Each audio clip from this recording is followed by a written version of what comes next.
Florence Nightingale. If I could give you information of my life, it would be to show how a woman of very ordinary ability has been led by God in strange and unaccustomed paths to do in His service what He has done in her. And if I could tell you all, you would see how God has done all, and I nothing. I have worked hard, very hard, that is all, and I have never refused God anything.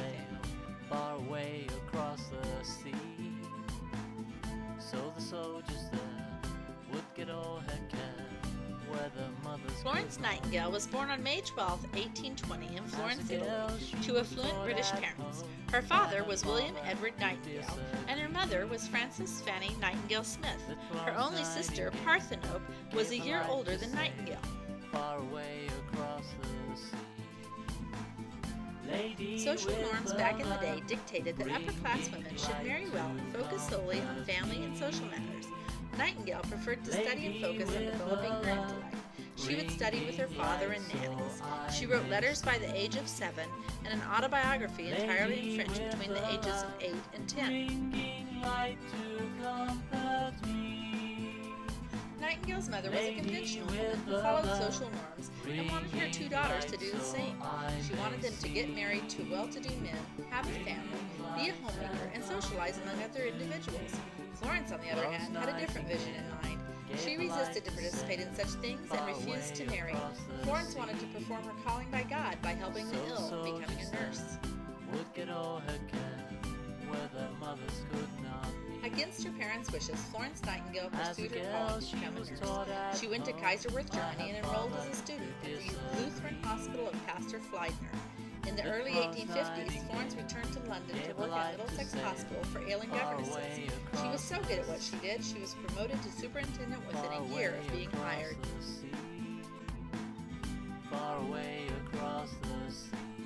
An outbreak of cholera had hit the hospital. The unsanitary conditions of the hospital aided in the rapid spread of the disease. Nightingale made it her mission to improve the sanitary conditions and the hygiene practices of the hospital. It took a toll on her health, and just as she was recovering, she was presented with probably the largest and most significant challenge of her career.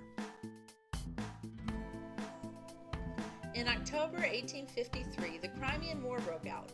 British Empire was at war with the Russian Empire for control over the Ottoman Empire. Thousands of soldiers were sent out to fight this war, and in 1854 there were no less than 18,000 soldiers admitted into military hospitals. When more soldiers were dying from infections than from injuries from the war, Florence Nightingale received a letter from the Secretary of War, Sidney Herbert, asking her to organize some nurses and come to care for the sick soldiers. In just a few days, Florence and 34 other nurses from various religious orders sailed to the Crimea. They had been warned of the conditions of the hospital, but nothing could prepare them for what they encountered. Conditions at the British base hospital at Santeria were awful and grew steadily worse as the number of sick and wounded soldiers rapidly increased. The British Army did not have enough medical services and used what it did have poorly. The barrack hospital where Nightingale and her nurses worked and lived was built on a massive cesspool which poisoned the water and even the building itself. Nightingale went to work. She took scrub brushes and made the least of the ill patients scrub the hospital floors from top to bottom. Her work reduced the death rate by 2/3. Florence Nightingale gave her life to save. She spent every waking hour caring for the patients. At night, she would make her rounds bearing a lamp, attending to patient after patient. The patients were so moved by her compassion, they called her the Lady with the Lamp, or the Angel of Crimea. As a girl, she was taught at home by her father. Nightingale used the experiences of the war to prove that a new system was necessary. In 1856, Nightingale visited Queen Victoria and Prince Albert and informed them of present conditions at the military hospitals and the reforms that were needed. After 1858, she was recognized as a leading expert on military and civilian sanitation. Nightingale's notes on hospitals detailed the proper arrangements for civilian institutions. Shortly after writing notes on hospitals, Florence wrote notes on nursing, with information and guidance on how to treat patients, along with learning how to be prepared as a nurse.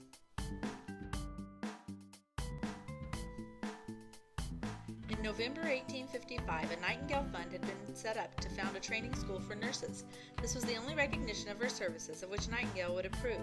With the support of wealthy friends and John Delaney at the time, Nightingale was able to raise £59,000 to improve the quality of nursing. In 1860, she used this money along with funds from Queen Victoria to found the St. Thomas Hospital and within it the Nightingale Training School for Nurses. Her work made her the first modern nurse.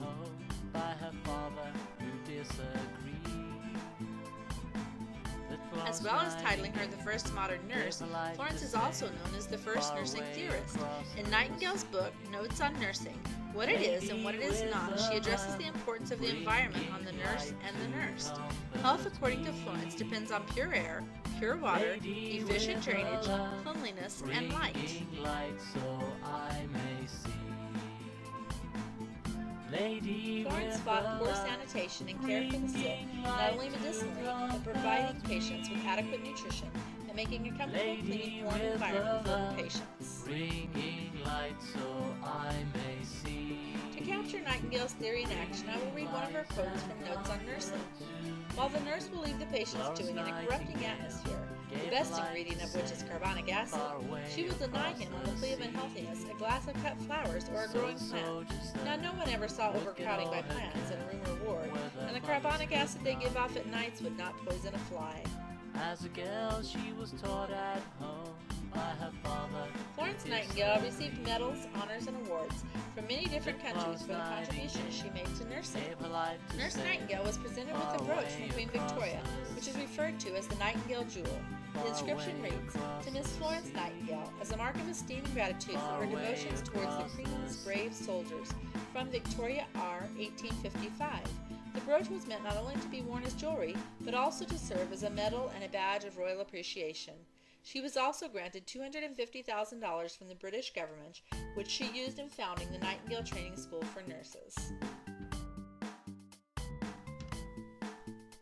In 1867, a gold medal was awarded to Miss Nightingale by the Conference of the Red Cross Societies at Paris. Her work proved an inspiration to the founder of the Red Cross movement, Henry Dunant, who said, "Though I am known as the founder of the Red Cross and the originator of the Convention of Geneva, it is to an Englishwoman that all the honor of the convention is due.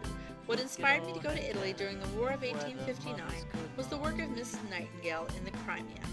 In helping to set up the organization, she stressed the difficulties of work in military hospitals, saying those who wish to volunteer must not be sentimental, but downright lovers of hard work." Nightingale received the Geneva Cross with the inscription Société Française des Secours aux Blessés des Armées de Terre et de Mer, which is the French Society for the Aid of the Wounded of the Armies of the Land and Sea. At the time of the Crimean War, nurses were not considered eligible for campaign medals. The Royal Red Cross was instituted in 1883 as an award exclusively to females for special devotion in nursing sick and wounded servicemen. Nightingale was among the first 31 recipients. The most venerable order of the Hospital of St. John of Jerusalem was given in recognition of volunteer work in hospitals, ambulance, and relief work.